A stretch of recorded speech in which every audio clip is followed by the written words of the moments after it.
வணக்கம் என் அன்பு குழந்தைகளே, வாருங்கள் இன்றைய திருக்குறள் கற்போம். அதிகாரம் 7 மக்கட்பேறு. குறள் 61. பெருமவற்றுள் யாமறிவது இல்லை, அறிவறிந்த மக்கட்பேறு அல்ல பிற. விளக்கம்: ஒருவன் அடையக்கூடியவற்றுள் அறிய வேண்டியவற்றை அறியவல்ல மக்களைப் பெறுவதை விட சிறந்ததொன்று இருப்பதாக யாம் அறியவில்லை. குறள் 62. எழு பிறப்பும் தீயவை தீண்டா பழிப்பிறங்கா பண்புடை மக்கட்பெறின். விளக்கம்: பிறர் பழித்ததற்கு இடமில்லாத நல்ல பண்புடைய மக்களை ஒருவன் பெறுவானானால் அவனை எழுவகை பிறப்புகளிலும் துன்பங்கள் சென்றடையா. குறள் 63. தம் பொருள் என்பதம் மக்கள், அவர் பொருள் தம் தம் வினையான் வரும். விளக்கம்: தம் பிள்ளைகளை பெறுதலாகிய அச்செல்வம் அவரவர் செய்யும் நல்வினைகளால் வரும். குறள் 64. அமிழ்தினும் ஆற்ற இனிதே தம் மக்கள், சிறுகை அலாவிய கூழ். விளக்கம்: தம் குழந்தைகளின் கையால் அலையப்பட்ட சோறு பெற்றோர்க்கு அமிழ்தத்தை விட மிக்க இனிமையுடையதாகும். குறள் 65. மக்கள் மெய் தீண்டல் உடற்கின்பம், மற்றவர் சொற்கேட்டல் இன்பம் செவிக்கு. விளக்கம்: குழந்தைகள் தம் பெற்றோரின் உடம்பைத் தொடுதல் உடம்பிற்கு இன்பம் தரும்.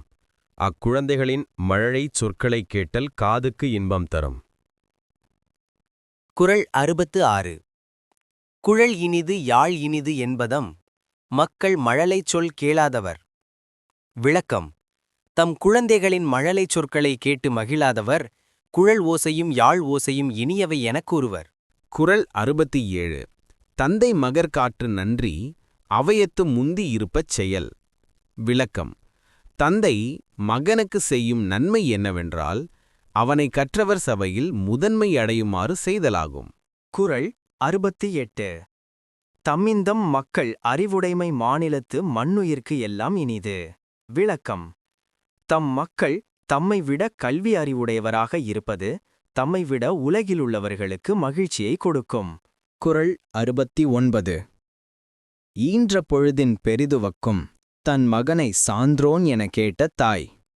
விளக்கம்: தன் மகனை பிறர் அறிவொழுக்கங்களில் சிறந்தவன் என்று சொல்ல கேட்ட தாய் அவனைப் பெற்ற பொழுது அடைந்த மகிழ்ச்சியை விட மிக்க மகிழ்ச்சி அடைவாள். குறள் 70. மகன் தந்தைக்கு ஆற்றும் உதவி இவன் தந்தை என்னோற்றான் கொள்ளெனும் சொல்.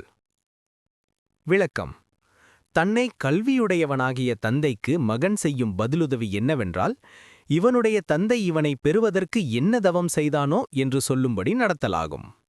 அடுத்த வீடியோவில் இன்னும் திருக்குறள் கற்றுக்கொள்வோம். நன்றி. மீண்டும் வருக.